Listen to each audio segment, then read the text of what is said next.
Você vê José sendo, meus irmãos, injustamente, ele sendo preso pelos irmãos, jogado no poço, vendido para os ismaelitas, que o venderam lá para Potifar, que fez um bom trabalho na casa de Potifar, foi acusado injustamente por aquela mulher. Depois que foi acusado injustamente pela mulher, foi preso, ficou lá na casa da prisão, na casa do cárcere por alguns anos. E a última coisa que a gente viu sobre ele está no versículo 23 do capítulo 40. Você pode ler comigo. O copeiro mor, porém, não se lembrou de José, antes se esqueceu dele. Então ele foi esquecido, sim, pelos homens, mas ele não foi esquecido por Deus.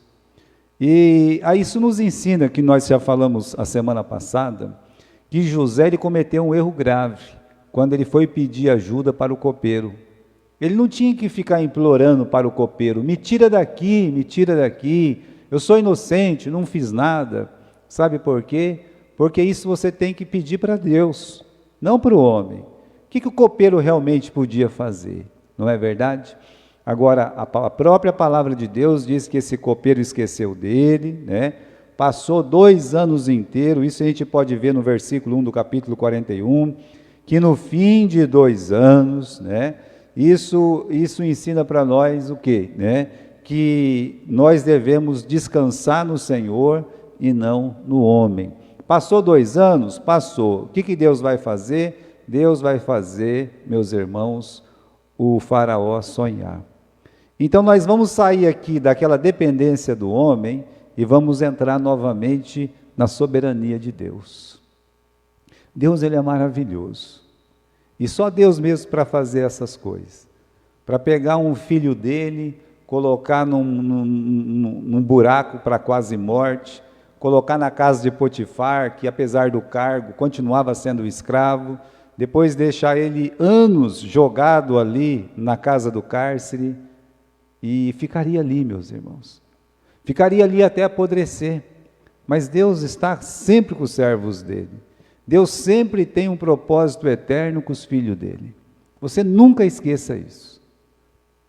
E nunca esqueça também uma coisa, que tudo que acontece na nossa vida, aquilo que você quer, aquilo que você não quer, aquilo que você provocou, aquilo que você não provocou, sempre vai dar mais glória para Deus. Nunca se esqueça disso. José nós vimos, inocente, e ele vai dar glória a Deus. É o que nós vamos ver hoje, como ele sai lá daquela casa do cárcere e ele é colocado no lugar mais alto do Egito. Muito bem, não é? Diz aqui, meus irmãos, no versículo 1, que o faraó, ele sonhou. Veja só, né? Estava falando da soberania de Deus, por quê? Olha lá, né? Isso é o profeta Daniel que fala isso no capítulo 4, né? Ele diz que Deus, segundo a sua vontade, ele opera com o exército dos céus e os moradores da terra. Então, irmãos, os atributos de Deus, entre eles a soberania, é o que mais nos favorece sempre. Esse versículo que está aqui do Romanos capítulo 8, versículo 28, é aqueles que nós sabemos decorado. O que quer dizer lá? Né? Que todas as coisas cooperam para o bem daqueles que amam a Deus e são chamados pelo seu decreto. Ele sofreu, pastor, esse menino só sofre, um menino bom desse só está sofrendo. Calma, a vida dele não acabou, todas as coisas cooperam para o bem.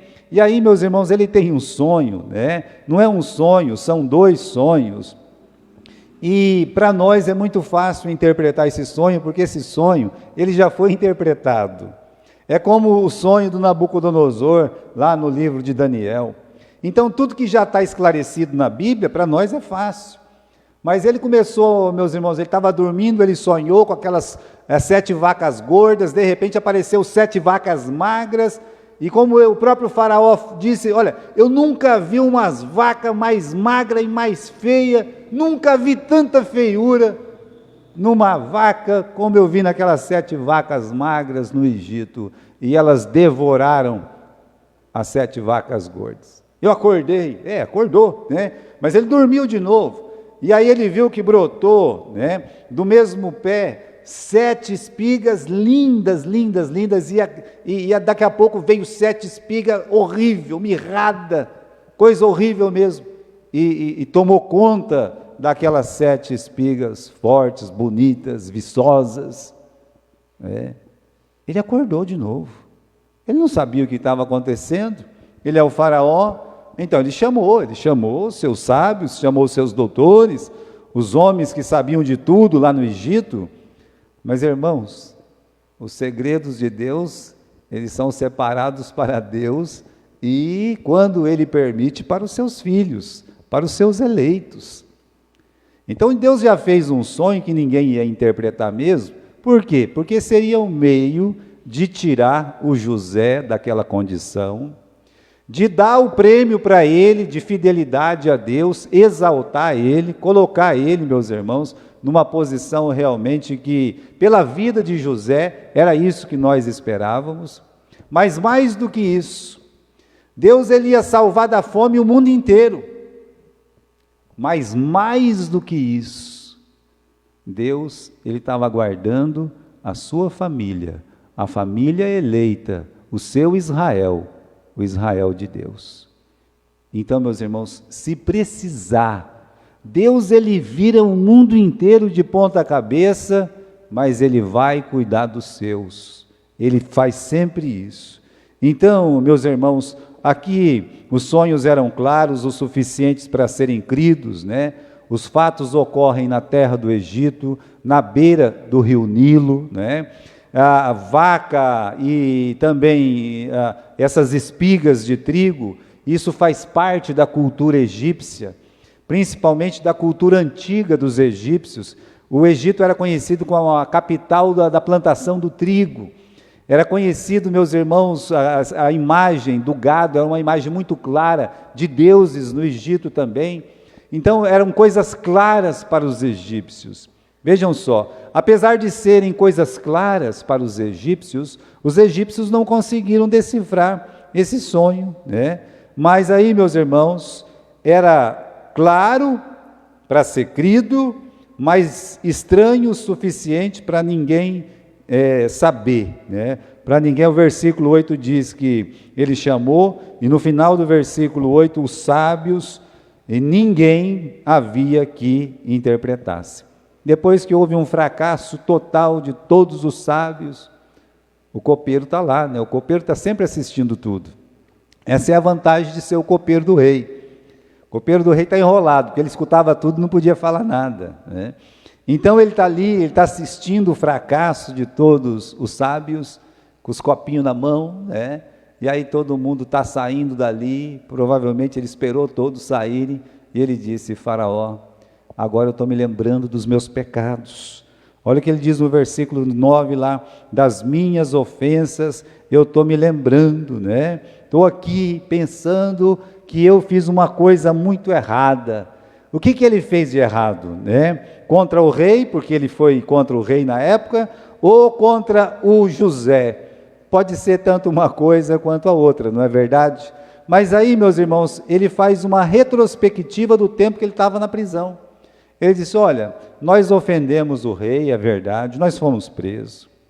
E quando a gente foi preso, nós encontramos lá um jovem hebreu, e encontrando aquele jovem hebreu, eu sonhei, e o padeiro sonhou, cada um de nós teve um sonho diferente, e aquele jovem hebreu contou o nosso sonho, ele revelou o nosso sonho, e do jeito que ele revelou, aconteceu.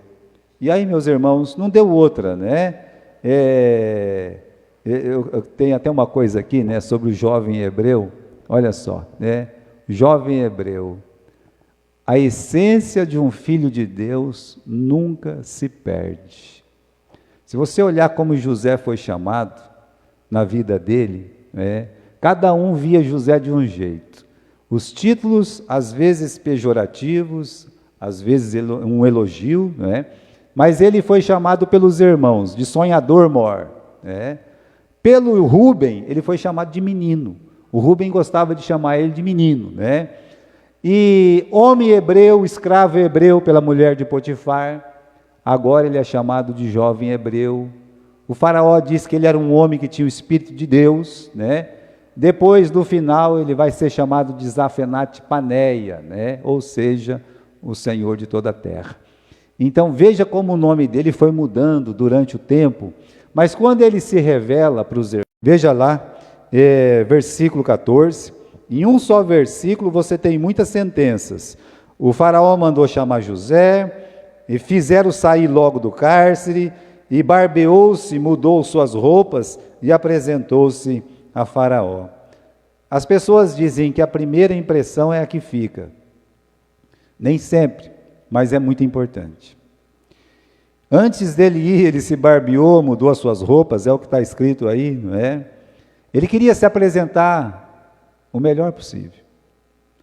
Eu acho assim que quando você for fazer uma entrevista, quando você vier, meus irmãos, para algum lugar, eu estava conversando, né, com uma pessoa e ela estava dizendo, olha, eu costumo colocar a roupa mais bonita que eu tenho para ir para a igreja. É uma irmã que ainda vem para a igreja, né, uma pessoa muito boazinha. A gente sempre vê ela meio chique mesmo, assim, né? Aí eu disse assim, mas por que, irmã, a senhora está falando isso? Porque o meu pai e minha mãe me ensinou que a gente vai na casa do rei Jesus. Eu fiquei feliz até de ver, porque meus irmãos, às vezes eu me ando tão relaxado, né? Mas veja só, muitas pessoas, por ter uma péssima impressão logo de início, às vezes ele não consegue muita coisa. Por isso você, né, vamos dizer que um jovem vai fazer uma entrevista. Olha, tome um banho, coloca a sua melhor roupa, né? Você fique nos estique mesmo e tal. Isso pode te ajudar, como ajudou aqui. Ele não foi de qualquer jeito, ele estava na cadeia, fedendo, sem tomar banho, com a barba tudo, né, com o cabelo tudo a arrepios. Então, imagine só ele chegar todo daquele jeito lá para Faraó. Não, ele se arrumou o máximo que ele podia, sabe? Então, ele foi lá na frente do Faraó. Veja, irmãos, quando ele chega na frente do Faraó, o Faraó o exalta. No versículo 15, disse Faraó a José, eu tive um sonho, ninguém conseguiu interpretar, mas eu escutei que você, quando ouve um sonho, você interpreta. Colocou o José lá em cima, já foi gabando o José. Olha, eu tive um sonho, ninguém aqui no Egito conseguiu interpretar, mas você, né? Eu fiquei sabendo que você consegue interpretar. Eu digo uma coisa, meus irmãos, e ele sabia que ele sabia. Você sabe o dom que você tem. É que nós pisamos nos nossos dons.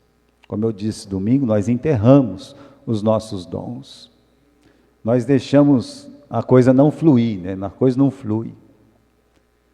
Mas aqui o José, ele sabia. Ele podia dizer assim, é verdade mesmo, aqui ó, né? Pode colocar a bola aí que eu chuto, né? É comigo mesmo, podia dizer. Mas olha, irmãos, o José mudou muito depois que ele foi preso. A prisão deixou ele um homem humilde, um homem simples. As coisas desagradáveis que nos acontecem, deveria sempre nos melhorar, sempre mudar o nosso coração para melhor. Se você sofreu um revés, uma dispensa, aconteceu alguma tragédia, isso deve melhorar a sua pessoa, deve melhorar o seu interior. Mas tem gente que em vez de melhorar, piora. No caso aqui de José, ele olha para o Faraó e ele diz o seguinte, olha lá no versículo 16, né? Ele diz assim, respondeu José a Faraó, isso não está em mim não, Deus vai dar uma resposta de paz ao rei. Ele recusa o elogio que foi feito. E ele exalta quem? Ele exalta Deus, meus irmãos. Ele glorificou a Deus naquilo que ele fazia de melhor. O que ele fazia de melhor? Essa interpretação de sonhos, ele sabia. Então, naquilo que ele sabia de melhor, ele deu glória a Deus. Ele disse, olha, isso não está em mim, isso pertence a Deus. Deus é que vai dar uma palavra de paz para o faraó. Então, como eu disse, né, ele aprendeu a ser humilde ali. E aí veio a interpretação, meus irmãos. Ele contou, falou novamente das vacas, né, gordas, que eram devoradas pelas magras. Falou das espigas de trigo fortes, viçosas, que foram engolidas pelas espigas mirradas. E depois contou isso aí, né? Ele deu, meus irmãos, a interpretação. Primeiro ele falou, olha, os dois sonhos não são dois, é um só. Tá certo? Os dois. Só é um. E aí ele fez uma interpretação imediata, clara e preciosa. Primeiro, meus irmãos, ele fala para o faraó, faraó, você é um privilegiado. Olha o versículo 25 aí. José disse, olha, o sonho de faraó é um só. O que Deus há de fazer, está lhe mostrando. É isso que ele está dizendo, você é um privilegiado, faraó. Deus está te revelando o que ele vai fazer. José explica, meus irmãos, então, que viriam 7 anos de muita fartura, e depois dos 7 anos de muita fartura, viriam 7 anos de muita fome. Ele chega mesmo a acrescentar, dizer, olha, a fome que vai acontecer, vai ser tão grande, mas tão grande, que os 7 anos de fartura, eles vão ser completamente esquecidos. Tempos de vacas magras. Daí que vem essa frase. É o tempo de vacas magras.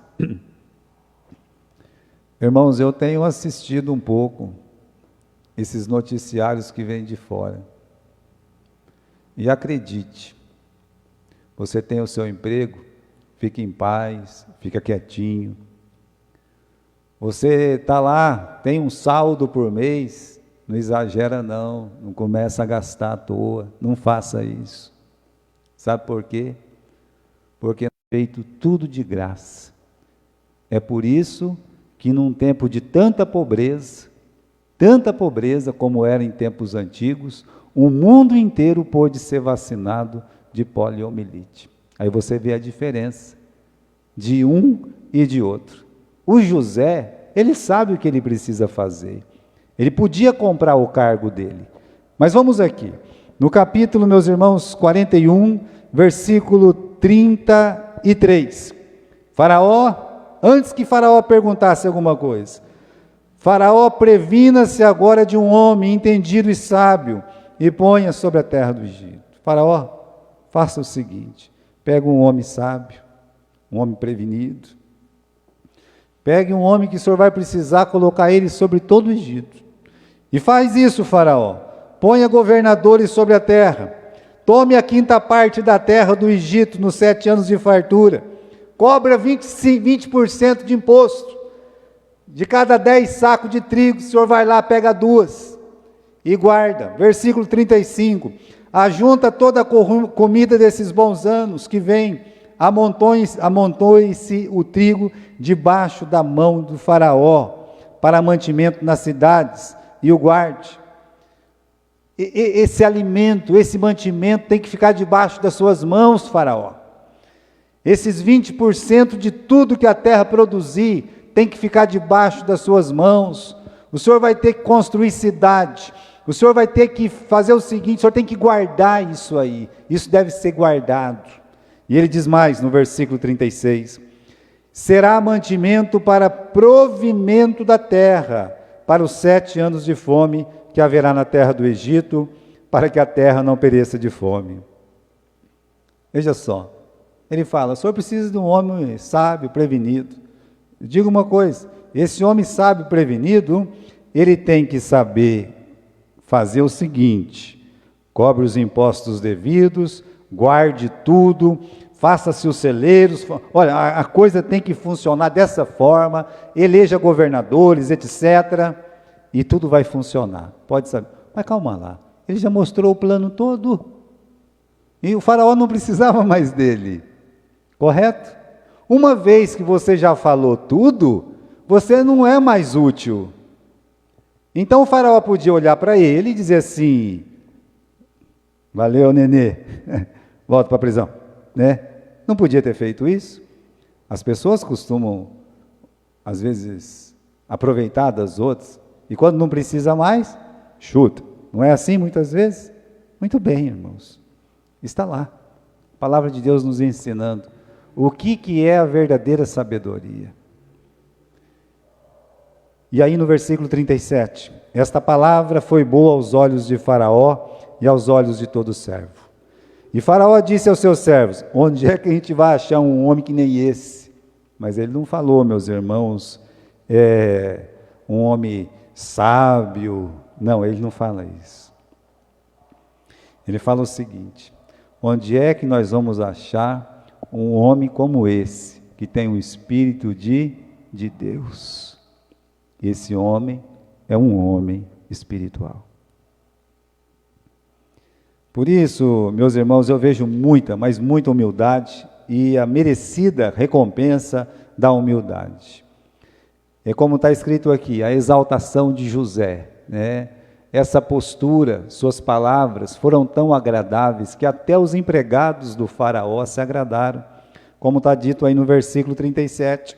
E no versículo 39, o faraó disse para José: pois que Deus te fez tudo isso, ninguém há tão entendido e sábio como tu. Né? Não tem uma pessoa que vai ser mais entendida nas coisas, sábia que você mesmo. Né? E aí, meus irmãos, você vê o motivo principal dele ser escolhido, primeiro, é que ele é um homem que tem o Espírito de Deus. Foi a primeira coisa que ele falou para o faraó. O faraó disse: você sabe interpretar? Ele disse: não, isso não pertence a mim. Isso pertence para quem? Isso pertence para Deus. É por isso, meus irmãos, que em qualquer lugar, Deus tem que ser em primeiro lugar. Ele deve ser nosso cartão de visitas. É a Ele que nós devemos levar as pessoas, e nós devemos nos conduzir por Ele, falar dEle, ser a sua testemunha. Então, por isso aqui, Ele vai ser exaltado. E no versículo 40 e 41, Ele é exaltado. O faraó olha para ele e diz: olha, tu estarás sobre a minha casa, e por tua boca se governará todo o meu povo. Somente no trono eu serei maior que tu. E disse mais Faraó: vês aqui, te tenho posto sobre toda a terra do Egito. Agora, ele é o maior de todos, com exceção do faraó. E veja, irmãos, o contraste, né? Que a exaltação dele vai contrastar com a tribulação que ele passou. Veja lá, né? As mãos que foram presas e amarradas, agora estão livres, e vai receber um anel. Lembra? As mãos algemadas, agora tem um anel. Por 2 vezes pegaram a túnica bonita dele, tiraram dele, depois pegaram a túnica, mancharam de sangue e mandaram para o pai. Foi assim, roubaram a túnica bonita dele. Pois bem, agora ele recebe uma túnica de linho finíssimo, que é símbolo de justiça, para dizer assim: olha, Deus julgou e foi encontrado justo, ele foi encontrado inocente, né? Perdão. Perdeu aquela posição de filho na casa do pai, lembra? Foi tirado da casa do pai, não é mais filho, agora ele é escravo. E perdeu a sua posição também alta na casa de Potifar, por causa daquela mulher. Agora ele ganhou a mais alta posição. Ele estava lá embaixo, ele vai subir lá para, vai para cima. Por 2 vezes foi lançado numa cisterna. Agora ele é posto sobre o carro de Faraó. Do lugar mais baixo, ele subiu, para o lugar mais alto. Então, Satanás diariamente lhe apresentava uma adúltera, agora ele recebe uma mulher pura, que será mãe dos seus 2 filhos. Isso a gente não leu ainda, vamos ler agora, versículo 45. E Faraó chamou a José de Zafenate-Paneia, e deu-lhe por mulher a Asenate, filha de Potífera, sacerdote de On, e saiu José por toda a terra do Egito. Veja a diferença. Veja o contraste, como a sua exaltação contrasta com a sua tribulação, a sua humilhação. Se no cárcere ele não tinha nome, agora ele recebe um anel, ele recebe um colar e ele recebe um novo nome, Zafenate Paneia, o Salvador de toda a terra. O que acontece com alguém que é posto na posição de autoridade? Veja, irmãos, no versículo 43, nós lemos que todo mundo tinha que se ajoelhar diante dele, né? Parecia que os sonhos deles estavam sendo cumpridos, estava mesmo, né? No sonho todo mundo se ajoelhava e agora está cumprindo o sonho. E a gente pergunta para o José: ô José, e agora que você está lá para cima, né? Quer conhecer uma pessoa? Dá poder para ela, dá poder para ela. Sabe, olha, tem gente que é duro de lidar. Já contei para vocês, né? Lá na igreja de Manaus, nós temos uma igreja lá, irmãos, que tem mais ou menos de 15 a 20 mil membros. É uma coisa grande, muito grande. E tem uns estacionamentos na frente, que saiu uma lei que a própria igreja, o pastor fez, né, que olha, aqui na frente não é bom estacionar os carros. E o estacionamento está lá no fundo, então pegou, né, e o estacionamento tinha que ser lá no fundo, sabe? Só que no fundo, para vocês terem uma ideia, tem uma pista que passa um carro de assim de um lado, e tem uma pista que passa assim do carro do outro. E lá no fundo, mas quando eu falo fundo, é muitos e muitos metros lá no fundo, fica o estacionamento. O pastor um dia precisou fazer um atendimento pastoral, e o culto já tinha começado, e ele foi colocar o carro lá na frente. E um irmão estava responsável, né, para não deixar ninguém colocar o carro lá na frente. Aí o pastor foi estacionando, saindo correndo, o rapaz com o apito, pode não. Ah, mas eu vou, onde é que eu... Não, quero saber, lá para fundo lá, né? Agora, gente, se é uma necessidade, né? Ele podia chegar e falar assim: ô pastor, o senhor falou que não podia colocar o carro aqui, aconteceu alguma coisa? Aconteceu, irmão, tive que fazer um atendimento, estou atrasado, tenho que fazer o culto, né? Ô pastor, daqui, eu vou levar o carro do senhor lá, sabe? Então, veja, meus irmãos, que às vezes é um apito que a pessoa tem na boca, um apito, né?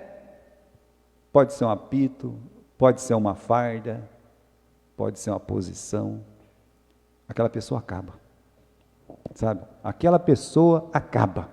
Então, cuidado, né? Como será o José outorgado de poder? Porque todo mundo vai ter que ir a José. Veja, vamos terminar de ler o nosso texto, versículo 46. E José era da idade de 30 anos, quando se apresentou a Faraó, rei do Egito. E saiu José da presença de Faraó e passou por toda a terra do Egito.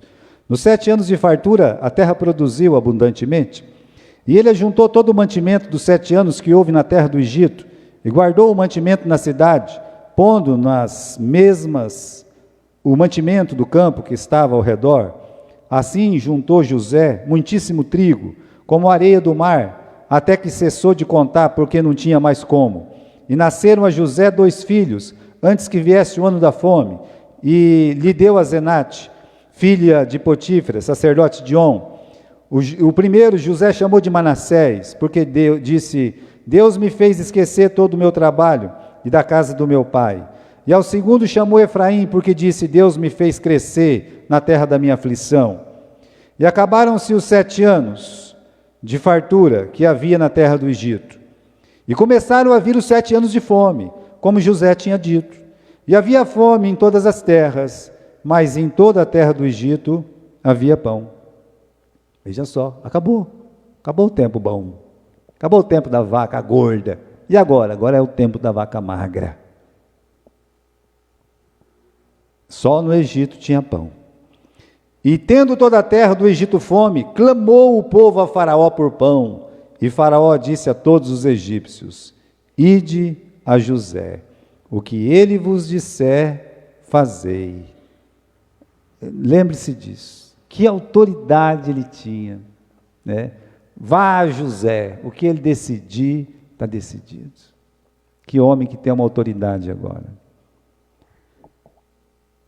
Você lembra que teve uma pessoa que fez mal para ele, né?